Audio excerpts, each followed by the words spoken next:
Hello friends, आप सोचेंगे अरे ये कौन आ गई। मैं ही पुनीता हूँ, मेरा ही ये चैनल है पुनीता के वीडियो। तो आज हम बात करेंगे बच्चों को जो गुस्सा आता है ना, गुस्से के बारे में। ये बच्चों के लिए है, बच्चों के साथ साथ पेरेंट्स के लिए भी है। पेरेंट्स के लिए क्यों है? क्योंकि उसका बच्चों का और पेरेंट्स का तो बहुत अच्छा कनेक्शन होता है, राइट। तो क्रोध को कैसे कम कर सकते हैं, इसके बारे में हम इस वीडियो में जानने वाले हैं। तो ध्यान से सुनिएगा, पूरा का पूरा सुनिएगा और जितना हो सके फॉरवर्ड कीजिए। मेरे चैनल को सब्सक्राइब करना ना भूलें। ओके। सो ये जो वीडियो है हम हिंदी में ऑब्वियसली बोल रहे हैं, तो हम लोग कंसंट्रेट करेंगे क्रोध कैसे नहीं करें, है ना। क्रोध बच्चों में जो गुस्सा आता है उसका रीजन क्या हो सकता है, पहले तो ये सोचते हैं। क्रोध का मतलब सिंपल सा है, मन के हिसाब से अगर काम नहीं हो तो बच्चों का क्या, बड़ों का क्या, सबको क्रोध आता है। बच्चों की प्रॉब्लम्स अलग होती है, रीजंस अलग हो सकते हैं। तो वो रीजन हम लोग थोड़ा ध्यान दे के सुनेंगे। ओके। सबसे पहला रीजन बच्चों में है ना, मैं बहुत अच्छे से जानती हूँ बच्चों का, क्योंकि मुझे बच्चों से बहुत अटैचमेंट है और हर किसी से मैं बहुत अच्छे से जो बात करने वाले होते हैं बच्चे, वो मुझे बहुत पसंद है एक्चुअली। सो उनका रीज़न क्या हो सकता है? Pressure of study. स्कूल में भी पढ़ाई करो, घर में भी पढ़ाई करो, होमवर्क करो, सारे दिन काम ही काम करते रहो और फिर कहते हैं कि गुस्सा मत करो। गुस्सा कैसे नहीं करेंगे, बेचारे बच्चे निकालेंगे तो सही। उनके दिमाग में इतना सारा इकट्ठा हो जाता है तो फिर उसको निकालना तो ज़रूरी होता है, तो गुस्सा आएगा ही। तो ये आप ध्यान रखिए, प्रेशर उन पे ऊपर बहुत सारा होता है। इसका सॉल्यूशन है, सब कुछ सॉल्यूशन है, क्योंकि ये सॉल्यूशन नहीं है कि प्रेशर ना डाले पढ़ाई का। अब वो तो प्रेशर जो मैम होता है, जो पढ़ाई करनी पड़ती है वो करनी पड़ती है। ओके। वो हम लोग नहीं, एजुकेशन सिस्टम चेंज करने के लिए हम लोग क्या कर सकते हैं वो हम कॉन्सेंट्रेट करेंगे। दूसरा, पेरेंट्स का गुस्सा बच्चों में आ जाता है ना।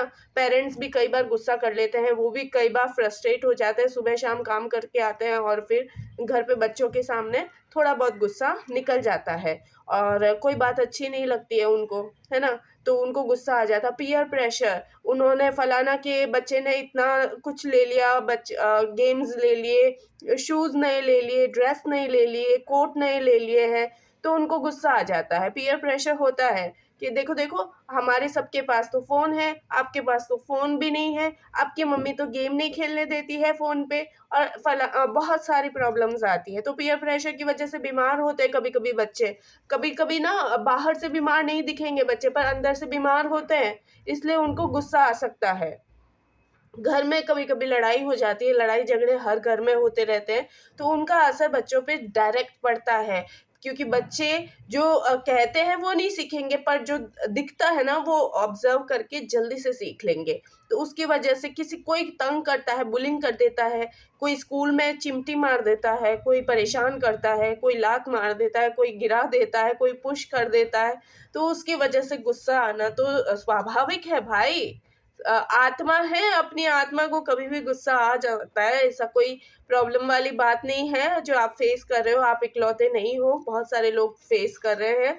सो कभी-कभी बच्चे कंपटीशन में पार्टिसिपेट करते हैं या कोई मतलब टेस्ट वगैरह हो जाता है, छोटा-मोटा टेस्ट, यूनिट टेस्ट है, पेपर है, जिसमें वो अच्छे से नहीं कर पाते हैं, इतना मेहनत करने के बाद भी भूल जाते हैं, बेचारे बच्चे हैं, तरस खाओ थोड़ा। ओके। बट उसकी वजह से क्रोध भी आ सकता है ना। कभी-कभी अनसक्सेसफुल हो जाते हैं तो ठीक है ना, लाइटली लो, कोई बात नहीं, ऐसा सुनाने की ज़रूरत नहीं हमने बहुत सारा पैसा लगाया और तुमने कुछ नहीं किया। नो, नो, नो, ठीक है? तो उसकी वजह से क्या हो सकता है, देखो गुस्सा जब हम बाहर निकाल देते हैं, तो बाकी सबको प्रॉब्लम आती है और वो चीज़ बढ़ती जाती है, बढ़ती जाती है। अंदर दबा के रखते हैं बच्चे, तो भी प्रॉब्लम आती है, सिर दर्द हो जाता है स्टार्ट, हेडेक स्टार्ट हो जाता है बच्चों का, पेट दर्द स्टार्ट हो जाता है, हार्ट अटैक आने लग जाता है बच्चों को आजकल तो। हार्ट प्रॉब्लम्स इतनी बढ़ गई है। तो आप देख लीजिए, क्रोध का कोई ना कोई सॉल्यूशन तो क्विकली हमें निकालना पड़ेगा, हम पेरेंट्स को मिलके ही निकालना पड़ेगा। मेरा भी बच्चा है, तो मैं समझती हूँ क्रोध का सॉल्यूशन हमें जल्दी से जल्दी निकालना पड़ेगा। हालांकि उसको क्रोध नहीं आता, मुझे क्रोध आता है तो वो मुझे शांत करता है, मेरा बच्चे का ऐसा है। बट अगर हमारे बच्चे नहीं मान रहे हैं, कुछ भी प्रॉब्लम आ रही है, तो हमें क्विकली उसका सॉल्यूशन निकालना पड़ेगा कि हम रहें चाहे ना रहे, वो खुश रहे, वो उसको क्रोध ना आए, या फिर उसका क्रोध जब आए उसको वो कैसे टैकल करे, वो टेक्निक हमें सिखानी उसको बहुत ज़्यादा ज़रूरी है। तो उसके लिए बहुत ज़्यादा ज़रूरी है, वो जिस भी भगवान को मानता है, अपने शिव जी भगवान, या फिर हनुमान जी, या फिर कृष्ण भगवान, राम भगवान, जो भी भगवान को मानता है, मंदिर में जाए। घर में मंदिर तो होगा ही आपका, मंदिर या फिर जो भी जहाँ पे भी आप भगवान की पूजा वगैरह करते हो, वर्शिप करते हो, प्रे करते हो, जो भी गॉड है, जो भी है आपके भगवान, सब एक ही है। तो उनको जाके पहले उनको बोलो कि अपनी प्रॉब्लम्स बताए। अगर बच्चे खुद ही सुन रहे हैं मेरी बातें, तो खुद ये ध्यान रखना कि अपने मंदिर में जाए, जब भी क्रोध आए ना, मंदिर में जाए, भगवान के सामने अपनी सारी बात बोल दे। सारी बात बोलने के बाद में भगवान अपने आप सॉल्यूशन देंगे। कहते हैं ना, सारे सॉल्यूशन हमारे अंदर है, हम लोग बाहर ढूंढ रहे हैं, पर हमारे अंदर ही सारे सॉल्यूशन हैं। ओके, तो सॉल्यूशन को निकालना है, इसलिए हमने दबाया नहीं गुस्से को, और भगवान को सब कुछ बता दिया। अगर थोड़े बड़े बच्चे हो आप लोग, तो डायरी में लिखने की आदत डालो, जो भी हुआ उसको लिख डालो। ठीक है, लिख डालो, उसको बार बार पढ़ना नहीं है, लिख देना है। जो भी आपने परेशान किया, किसी ने कुछ भी किया, किसी की भी वजह से क्रोध आया, उस वक्त कोई डिसीजन नहीं लेना है, और सीधा भगवान के पास, या फिर भगवान कण कण में है, हर जगह है, हर निर्जीव सजीव सारी वस्तुओं में है। ये टेबल में भगवान है, ये पर्दे में भगवान है, हर किसी में भगवान है। किसी को भी भगवान मान के आप अपनी बात शेयर कर दो, उसको निकाल दो। किसी निर्जीव पे निकालेंगे ना, तो कोई मजाक नहीं उड़ाएगा आपका, है ना। और भगवान पे तो बिल्कुल नहीं, भगवान तो सुनने के लिए ही बैठे हैं हमारे घर में, है ना। तो ये ध्यान रखना है, हमें किसी ना किसी को बोल ही देनी है सारी बात। ठीक है, बोलने के बाद में शांति से बैठ जाना है, आंखें बंद करके। सारी एनर्जी जो है ना हमारी आंखों से निकल जाती है भाई, मुंह से निकल जाती है, तो उसको सेव करना जरूरी है। तो हम शांति से बैठ जाएंगे, लिप्स लॉक करके, आंखें बंद करके। आंखें कोई कोई ऐसे बंद करता है, बच्चे ना ऐसे बंद करते, ऐसे नहीं बंद करनी है। आराम से रिलैक्स, रिलैक्स, रिलैक्स पुनीता, रिलैक्स, रिलैक्स, रिलैक्स। ये जो भौएं होती है ना, उसके बीच में जो होते हैं ना, ऐसे नहीं होना चाहिए, ये ऐसे नहीं होना चाहिए। ओके, ये चीज का ध्यान रखना है। आराम से आंखें बंद करके, हाथ ऐसे कर सकते हैं, या फिर ऐसे करके ऐसे रख सकते हैं नीचे, आलती पालती नॉर्मल सुखासन, जो आलती पालती मार के हम लोग बैठ जाएंगे। 10% एनर्जी हाथ से जाती है, 10% पैर से, 80% हमारी आंखों से जाती है, वो हमें नहीं निकालनी है ना। तो उसके लिए आंखें बंद होनी चाहिए, हाथ बंद होने चाहिए, लॉक, या फिर ऐसे, जैसे भी आपको पसंद है। उसके बाद में पैर लॉक करके बैठ जाइए। जिस किसी भगवान को बैठ जाइए, अभी देखिए मत मुझे, बैठ जाइए, अभी का अभी बैठ जाइए। अभी नहीं भी आ रहा है क्रोध तो भी बैठ जाइए, कितना अच्छा लगेगा देखना। सिर्फ 5 मिनट ये करना है रोज का, मैं थोड़ा शॉर्ट में बता रही हूँ, आपको 5 मिनट करना है। आंखें बंद करके बैठ जाइए। आंखें बंद करके बैठने के बाद आपके सामने उन भगवान की फोटो होनी चाहिए जिनको आप मानते हो। ऊपर वाला भगवान जो बोल दो, उसकी फोटो आपके सामने हो। भगवान भी जहाँ बिंदी लगाते हैं हम रोज, उनके बहुत सुंदर दिख रहे हैं भगवान। जहाँ पे बिंदी लग रही है ना, वहाँ से बहुत ज़्यादा ज्योति आ रही है, प्रकाश आ रहा है, उज्जवल, बहुत अच्छा प्रकाश निकल रहा है, बहुत तेज प्रकाश निकल रहा है और उसमें बहुत सारी पावर है, वो निकल रहा है। तो उसको हम हमारे सामने ही तो बैठे हैं, हमारे लिए ही है वो ज्योति, वो ऊर्जा हमारे लिए ही है। वो सबसे पहले आ रही है हमारे पैर के निचले भाग में, पगथली पे, पूरे पैर के निचले भाग में आ रही है। आंखें बंद, आंखें नहीं खोलनी है, आंखें बंद। पगथली में आके नाखूनों में आ रही है, पैर के नाखून में आ रही है, एड़ी में आ रही है।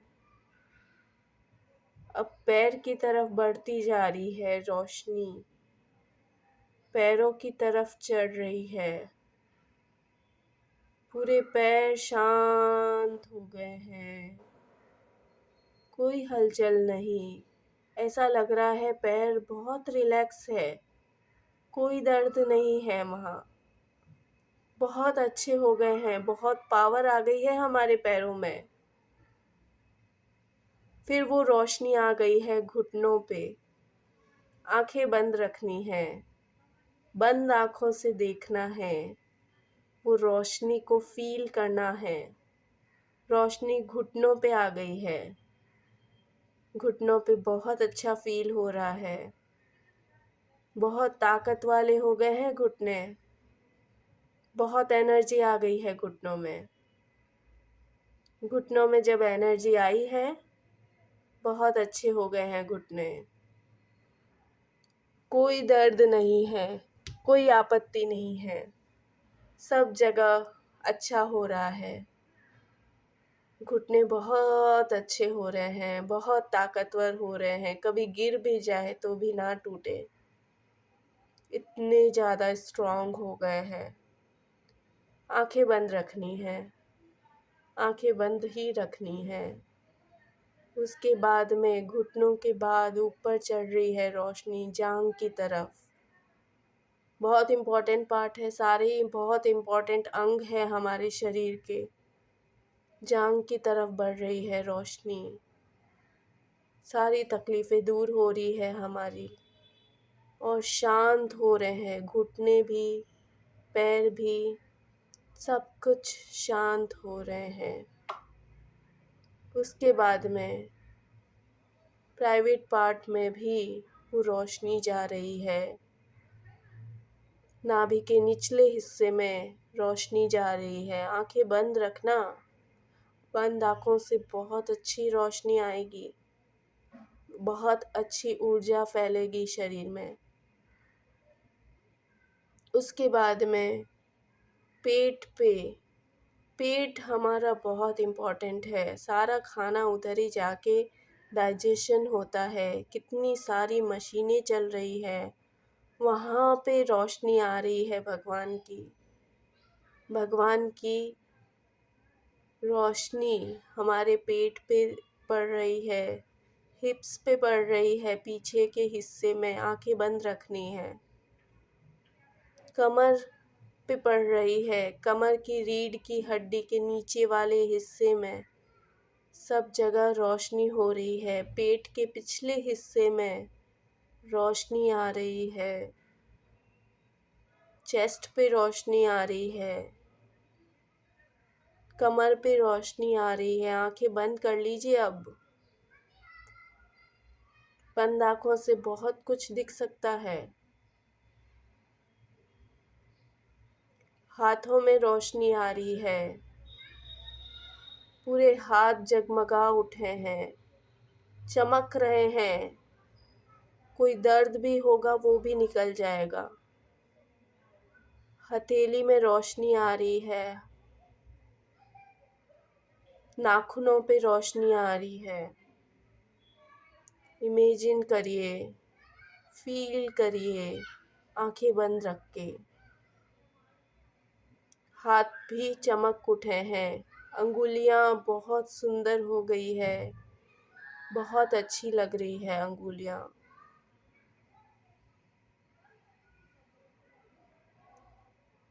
गर्दन पे रोशनी आ रही है, गले पे रोशनी आ रही है, आवाज़ बहुत अच्छी हो रही है, गले की सारी बीमारियां जा रही है वो रोशनी से, सारी बीमारियां जा रही है। मुंह पे आ रही है रोशनी, टीथ पे आ रही है, अब जीभ पे आ रही है रोशनी, जगमगा उठे हैं सब कुछ। कान पे आ गई है अब, दोनों कान पे, दोनों कान बहुत अच्छे हो रहे हैं। नाक पे, अब आँखों पे रोशनी आ रही है, बहुत तेज प्रकाश आ रहा है रोशनी का, बहुत सुंदर आँखें हो रही है, चमक रही है आँखें, आँखों की सारी बीमारियां दूर हो रही है। पीछे सिर के पीछे आ रही है रोशनी, पूरे सिर में रोशनी हो रही है, पूरे सिर में रोशनी हो रही है। दिमाग हमारा बहुत पावरफुल हो रहा है, हमें सब चीज़ याद रह रही है, हमारा मस्तिष्क बहुत चमक गया है। अंतिम क्षण में हमारे कपाल पे, हमारे ललाट पे आ रही है। आंखें बंद करके देखिएगा, आंखें बंद करके फील करिए उस एनर्जी को, उस ऊर्जा को। आंखें बंद करके जो हमारी ललाट पे आ रही है रोशनी, वो हमारे जो बिंदी लगती है, हमारा जो तिलक लगता है, वहाँ पे एकत्रित हो गई है, उसमें सारी रोशनी चली गई है। वहाँ से अंदर पूरी बॉडी में रोशनी आ गई है, पूरी बॉडी में रोशनी आ गई है। आंखें बंद करिएगा, खोलना नहीं है, आंखें खोलने का एक प्रोसेस है। वो रोशनी अंदर तक जाके, ये हमारा जो तिलक लगता है, वो कपाल है हमारा, जो ब्रह्मरंध्र बोलते हैं यहाँ पे हमारी तीसरी आँख बोलते हैं, कोई ब्रह्मरंध्र बोलते हैं। वहाँ से पूरे शरीर में वो ऊर्जा प्रवाहित हो रही है। सब कुछ भूल गए हैं, कोई क्रोध नहीं, कोई टेंशन नहीं, किसी तरह का टेंशन नहीं, सब कुछ गायब हो चुका है। बहुत अच्छा फील हो रहा है, बहुत अच्छा फील हो रहा है। बाल भी शाइन कर रहे हैं, सिर से लेके पैर तक वो रोशनी अंदर की तरफ से, अंदर के मार्ग से नीचे उतर गई है, सब जगह चली गई है और हम पूरे पावरफुल हो चुके हैं। कोई गुस्सा नहीं है, अब गायब हो चुका है। जो हमने देखा, जो प्रॉब्लम है, उसका सॉल्यूशन हमें भगवान अपने आप करवा देंगे, भगवान अपने आप सब कुछ कर देंगे। कोई टेंशन नहीं है, हम आत्मा हैं, सबसे मिलने इधर आए हैं। हंसी खुशी मिलेंगे, बातें करेंगे, सबसे सबके साथ हंस खेल लेंगे, उसके बाद में ये शरीर छोड़ देंगे, पर आत्मा तो हमारी जिंदा रहेगी, हमेशा जिंदा रहेगी। बस अब आंखें बंद कर लीजिए और हाथ खोल दीजिए, हाथ को रब कीजिए, आंखें बंद रखिएगा, रब करके आंखों पे रखिए, उस एनर्जी को फील करिए। 10, 9, 8, 7, 6, 5, 4, 3, 2, 1। अब हाथ हटाइए और धीरे धीरे आंखें खोलिए, धीरे धीरे आंखें खोलिए। गुस्सा यूं गायब हो जाएगा। ये वीडियो बार बार देखना। Bye bye.